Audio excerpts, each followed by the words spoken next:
أعوذ بالله من الشيطان الرجيم بسم الله الرحمن الرحيم وآتينا موسى الكتاب وجعلناه هدى لبني إسرائيل ألا تتخذوا من دوني وكيلا ذرية من حملنا مع نوح إنه كان عبدا شكورا وقضينا إلى بني إسرائيل في الكتاب لتفسدن في الأرض مرتين ولتعلن علوا كبيرا. سورہ بنی اسرائیل کی آیت نمبر 2، 3 اور 4 ہیں.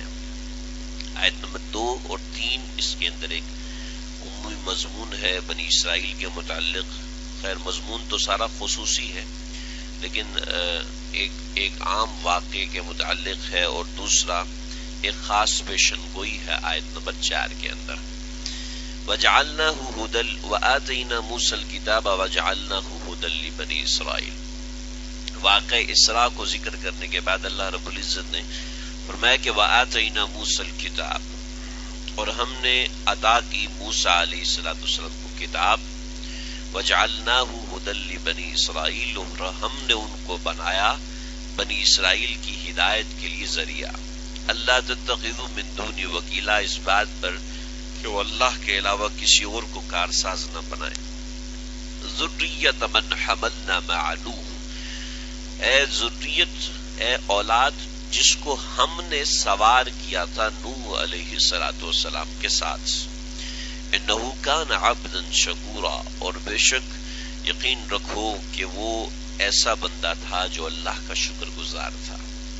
وقضینا الی بنی اسرائیل، یہ ایک خصوصی واقعہ. وقضینا الی بنی اسرائیل، اور بنی اسرائیل کے لیے ہم نے ایک فیصلہ کر دیا ان کی کتاب کے اندر. لَتُفْسِدُنَّ فِي الْأَرْضِ، کہ تم لوگ زمین میں فساد ضرور مچاؤ گے.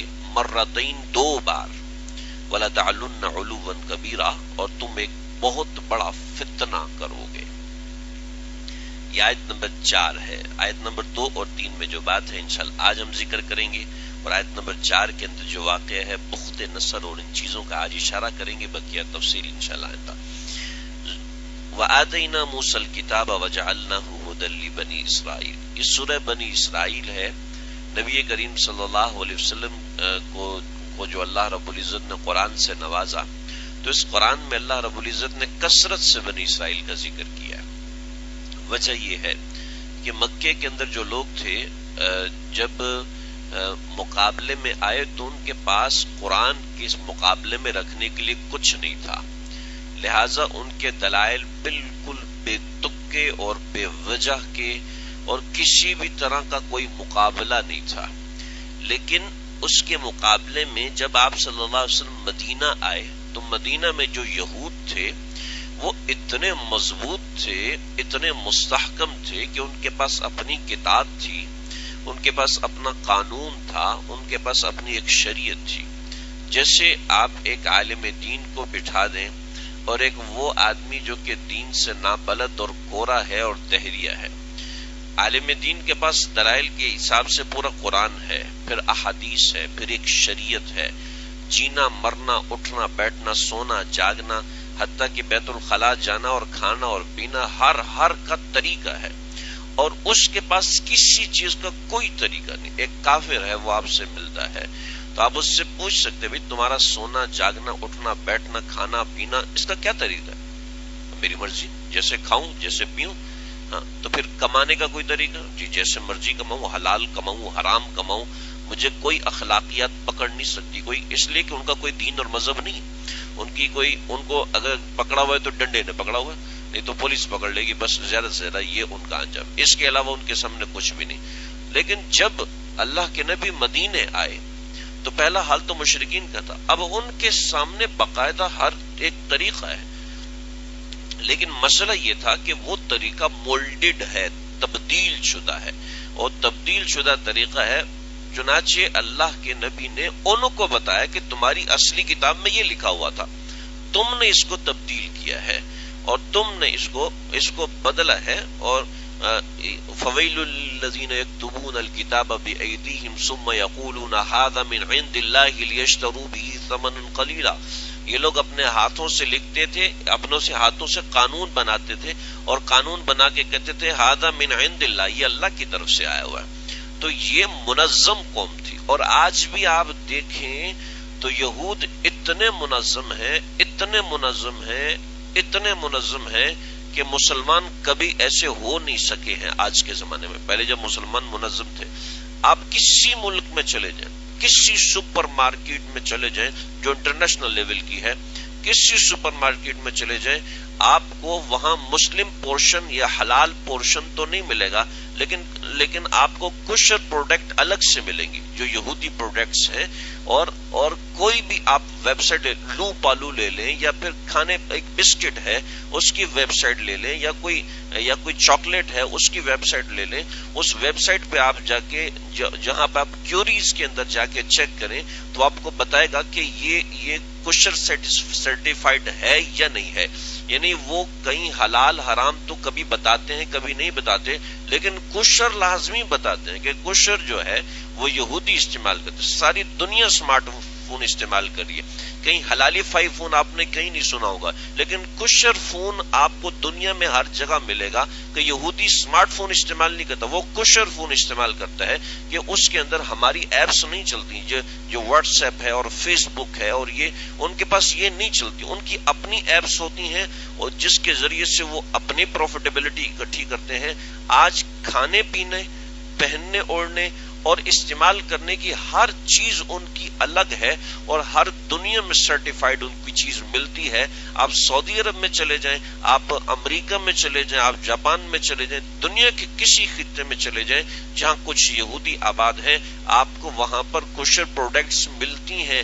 حلال فائڈ کئی دفعہ پروڈکٹس نہیں ملتے۔ آپ کے ساتھی کئی دفعہ چائنا جاتے ہوں گے، جاپان جاتے ہوں گے، وہاں پر کھانے کے حوالے سے پریشان ہوتے ہیں، اور ان کو ہم مشورہ دیتے جو کوشر پروڈکٹ استعمال کر لو، کہ ان کا جو کوشر یعنی کوشر سرٹیفائڈ جو ان کا گوشت ہے وہ کبھی حرام نہیں ہوتا، یعنی ان کے مسلک کے مطابق بالکل صحیح گوشت ہوتا ہے۔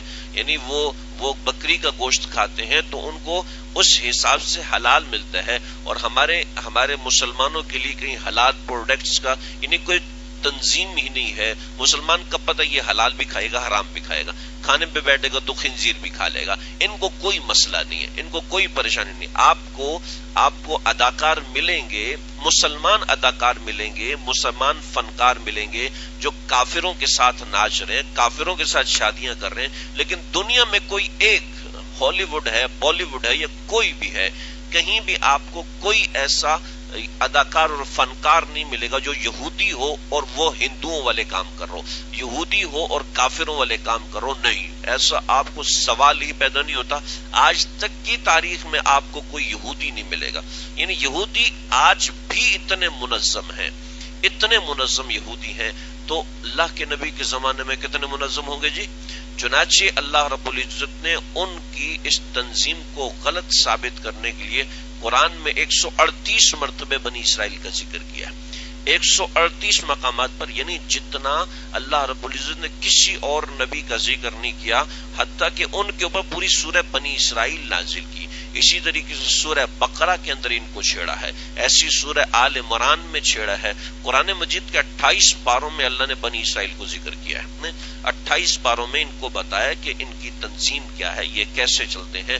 یعنی انہوں نے آج تک اپنے آپ کو اتنا منظم کر کے رکھا ہوا ہے، اتنا مضبوط کر کے رکھا ہوا ہے، اور مسلمانوں کی کتاب کے اندر ان کے حقائق کھولے ہوئے ہیں، لیکن کیا کہ مسلمان اس سے واقف ہی نہیں ہے۔ وَآتَيْنَا مُوسَى الْكِتَابَ وَجَعَلْنَاهُ هُدًى لِبَنِي إِسْرَائِيلَ أَلَّا تَتَّخِذُوا مِن دُونِي وَكِيلًا، کہ میں نے بنی اسرائیل کی ہدایت کے لیے حضرت موسیٰ علیہ السلام کو بھیجا۔ بنی اسرائیل دراصل کیا تھے؟ اگلی آیت، ذُرِّيَّةَ مَنْ حَمَلْنَا مَعَ نُوحٍ، اے ذریت جو کہ نوح علیہ السلام کے ساتھ سوار ہوئی تھی۔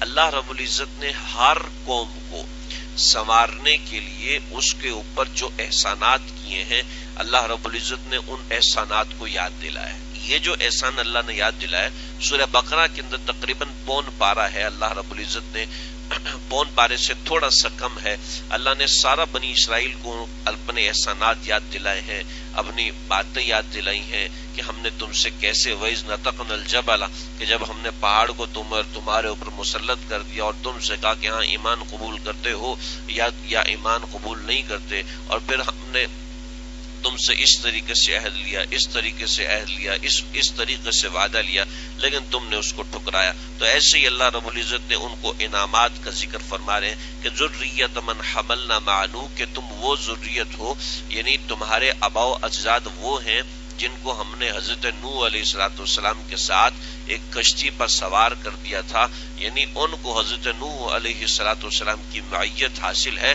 لہٰذا یاد رکھنا تم معمولی لوگ نہیں ہو، تم صرف یہ نہ سمجھنا کہ ہمارے اوپر حضرت یوسف ہیں، ہمارے اوپر حضرت اسحاق ہیں، ہمارے اوپر حضرت ابراہیم ہیں، بلکہ ان سے بھی بڑے حضرت نوح علیہ السلام، وہ بھی تمہاری ذریت، یعنی تم ان کی ذریت میں سے ہو، یعنی ذریت تو نیچے والے ہوتے، ذریت ایک ہوتا ہے آباء و اجداد اور ایک ہوتا ہے ذریات نیچے والے ہوتے ہیں، تو تم ان کی ذریت میں سے ہو، یعنی تمہارے آباء و اجداد اتنے بڑے ہیں کہ وہ اللہ کے اتنے فرما بردار تھے کہ جو حضرت نوح علیہ السلام کے ساتھ سواری کی سعادت حاصل ہوئی کہ جب ساری دنیا خلاف تھی، لیکن یہ حضرت نوح علیہ السلام کے ساتھ کھڑے تھے۔ 950 سال میں کچھ 80 لوگ ان کے ساتھ تھے اور ان میں سے تمہارے آباء و اجداد بھی تھے، لہٰذا اس کی قدر کرو۔ انہ کان عبدا شکورا، کہ بے شک وہ ایک میرا شاکر بندہ تھا، جس سے وہ شاکر بندہ تھا۔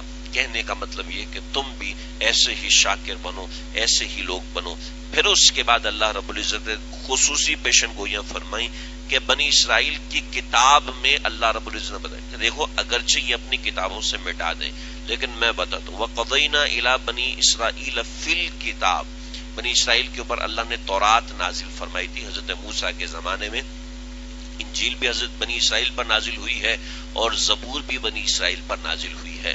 تو شیخ الاسلام حضرت مفتی تقی عثمانی صاحب نے تورات کا ذکر کیا، نہیں علامہ ابن کثیر رحمۃ اللہ نے تورات کا ذکر کیا ہے، اور مزید میں انشاءاللہ اس حوالے سے مزید کل باتیں ذکر کروں گا کہ ان کتابوں میں کیا کیا ہے، اس لیے کہ چند ایک تفاسیر نے بہت عجیب قسم کے مطولات اور لمبے واقعات ذکر کیے ہیں اور کچھ حضرات نے ان کا انکار کیا ہے، تو اس کی جو تفصیل ہے انشاءاللہ میں ذکر کروں گا۔ لَتُفْسِدُنَّ فِي الْأَرْضِ مَرَّتَيْنِ، کہ تم زمین میں 2 مرتبے فساد کرو گے۔ چنانچہ ان کے اوپر بخت نصر کا عذاب آیا اور اس طرح فساد مچا ان کے اندر اور طریقے سے معاملات ہوئے۔ ایک پورا نسب ہے اس کے اندر، حضرت داؤد علیہ السلام، حضرت سلیمان علیہ السلام، حضرت عیسیٰ علیہ السلام، حضرت یوشع علیہ السلام، حضرت موسیٰ علیہ السلام، حضرت نون علیہ السلام، حضرت ذنون علیہ السلام، یہ تقریباً جتنے انبیاء ہیں، حضرت عزیر علیہ السلام، یہ سارے کے سارے بنی اسرائیل کے، آپ نے سنا حضرت زکریا کا، حضرت یحییٰ کا، یہ سارے کے سارے بنی اسرائیل کے اندر سے آئے ہیں۔ یعنی حضرت ابراہیم علیہ السلام کے بعد 2 نبی ہیں، یعنی حضرت شعیب علیہ السلام اور ایک حضرت محمد عربی صلی اللہ علیہ وسلم، یہ 2 نبی ہیں جو بنی اسرائیل میں سے نہیں ہیں۔ اس کے علاوہ جتنے بھی انبیاء آئے ہیں وہ سارے کے سارے بنی اسرائیل میں سے ہیں۔ تو ان لوگوں نے کس موقع پر کس مقام پر فساد کیا، ایک ترتیب سے انشاءاللہ میں ان باتوں کا ذکر کروں گا۔ اللہ تعالیٰ سمجھنے کی اور عمل کرنے کی توفیق عطا فرمائے۔